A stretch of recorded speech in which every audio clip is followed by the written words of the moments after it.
కార్యక్రమానికి సభాధ్యక్షత వహించిన అంబర్పేట శాసనసభ్యులు కాలేరు వెంకటేష్ గారు, ఈ కార్యక్రమంలో నాతో పాటు ముఖ్య అతిథులుగా విచ్చేసిన హైదరాబాద్ ఇన్ఛార్జ్ మంత్రివర్యులు మిత్రులు పొన్నం ప్రభాకర్ గారు, ఈ కార్యక్రమంలో పాల్గొన్న మంత్రివర్యులు జూపల్లి కృష్ణారావు గారు, ఈనాడు ఈ కార్యక్రమానికి నిండుదనం తెలిసి బతుకమ్మ పండుగ, దసరా పండుగ అంటే ఆడబిడ్డల్ని ఇంటికి ఆహ్వానించి ఆడబిడ్డల్ని మన సంతోషంలో భాగస్వాములను చేసినప్పుడే ఈ బతుకమ్మ పండుగకు నిండుదనం వస్తుంది. అలాంటి బతుకమ్మ కుంట ప్రారంభోత్సవ కార్యక్రమంలో మా ఆడబిడ్డ సీతక్క, విమలక్క పాల్గొని ఈ కార్యక్రమానికి సంపూర్ణత తీసుకొచ్చిండ్రు.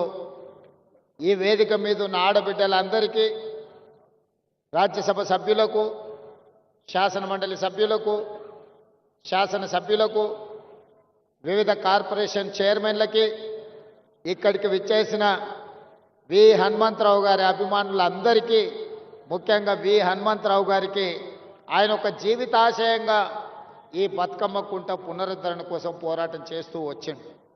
అదేవిధంగా ఈ కార్యక్రమంలో హైదరాబాద్ నగర మేయర్ ప్రథమ పౌరాలు విజయలక్ష్మి గారు, మున్సిపల్ అధికారులు, హైడ్రా అధికారులు అందరూ పాల్గొని ఈ కార్యక్రమంలో ఈనాడు పేదల కోసం నిర్మించిన ఈ బతుకమ్మ కుంట, ముఖ్యంగా ఆడబిడ్డలు దసరా పండుగ సందర్భంగా ఇక్కడ ఆనందంతో, ఉత్సాహంతో ఈ కార్యక్రమాన్ని జరుపుకోవడాన్ని మనస్ఫూర్తిగా అభినందిస్తున్నాం.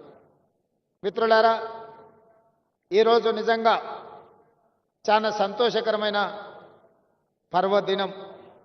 నేను హైడ్రా ఆలోచన చేసినప్పుడు చాలామంది చాలా రకాలుగా మాట్లాడారు.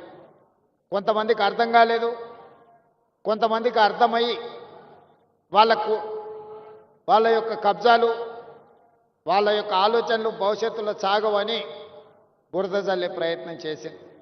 ఎవరెన్ని ప్రయత్నాలు చేసినా మంచి పని చేయాలనుకున్నప్పుడు, ఒక సంకల్పంతో ముందుకు వెళ్ళాలనుకున్నప్పుడు కొన్ని ఒడిదుడుకులు వస్తాయి. ఆ ఒడిదుడుకులను సమయస్ఫూర్తితోనో, సమయము సందర్భాన్ని బట్టి వాటిని పరిష్కరించుకుంటూ ముందుకు వెళ్ళాలి. ఈనాడు ఒక నూతన సంస్థని రాష్ట్ర ప్రభుత్వం ప్రారంభించింది.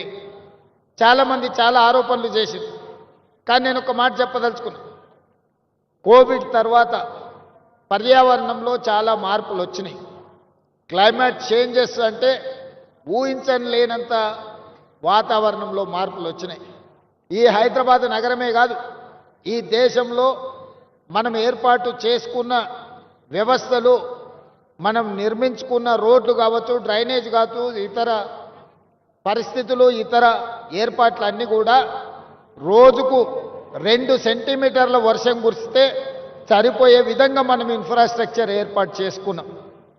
గతంలో వర్షాలను బట్టి ఆనాడు నిర్మాణం చేయాల్సిన ప్రభుత్వ సంస్థలు ఒక రోజుకి 24 గంటల్లో 2 సెంటీమీటర్ల వర్షం పడితే ఎదుర్కోవడానికి అవసరమైన మనము ఇన్ఫ్రాస్ట్రక్చర్ ఏర్పాటు చేసుకున్నాం. కానీ ఈ మధ్యకాలంలో మీరు అందరు చూస్తున్నారు, 2 సెంటీమీటర్లు రోజు కాదు, గంటలో లేదా 2 గంటల్లో 40 సెంటీమీటర్ల వర్షం కురిసే పరిస్థితులు ఈరోజు వాతావరణంలో మార్పు వచ్చినాయి. కోవిడ్ తర్వాత విపరీతమైన మార్పులు వచ్చినాయి, పర్యావరణ మార్పులు వచ్చినాయి, వాతావరణ కాలుష్యంలో మార్పులు వచ్చినాయి. ఈరోజు ఎక్కడ చూసినా వర్షాలు ఉపద్రవం. ఇవాళ ఒక తెలంగాణలోనే కాదు, ఉత్తర భారతదేశం నుంచి మొదలు పెట్టుకుంటే పక్క రాష్ట్రాలలో కూడా ఈ సమస్య తీవ్రంగా ఉన్నది. వీటిని ముందుగానే ఊహించినాం, ముందుగానే ఆలోచన చేసినాం, శాస్త్రవేత్తలతో మాట్లాడినాం. ఒక మంచి ఆలోచన చేసి ఈ నగరాన్ని కాపాడుకోవాలంటే ఈ అత్యధికంగా కుంభవృష్టి, క్లౌడ్ బస్ట్ అని ఇంగ్లీష్ అంటున్నారు, తెలుగులో కుంభవృష్టి. ఒకప్పుడు కుంభవృష్టి వస్తే, దివిసీమ ఉప్పెన లాంటి తుఫాన్లు వస్తే ఎంతోమంది కొట్టుకుపోయారు. మన కళ్ళ ముందే హృదయ విదారకమైన పరిస్థితులు మనం చూసినాం. 1908లో ఆనాడు వచ్చిన వర్షానికి హైదరాబాదు నగరంలో వేలాది మంది చచ్చిపోయారు. ఆనాటి ప్రభు నిజాం ప్రభు అది చూసి ఆయన అసలు అంటే ఆ బాధను భరించలేక అప్పటికప్పుడు ఆలోచన చేసి ప్రపంచ స్థాయిలో సాంకేతిక నిపుణులను రప్పించి మోక్షగుండం విశ్వేశ్వరయ్యకు ఒక బాధ్యత అప్పచెప్పాడు. నా నగరంలో మళ్ళీ ఎప్పుడు వరదలు రావద్దు, నా నగర ప్రజల్ని కాపాడుకోవడానికి నేనేం చేయాలంటే ఆనాడు మోక్షగుండం విశ్వేశ్వరయ్య ఇచ్చిన ప్రణాళికనే ఈ మూసీ నది పరివాహక ప్రాంతం యొక్క అభివృద్ధి. పైన కట్టిన హిమాయత్ సాగర్, ఉస్మాన్ సాగర్, మచ్కుంద, వికారాబాద్ అడవుల్లో నుంచి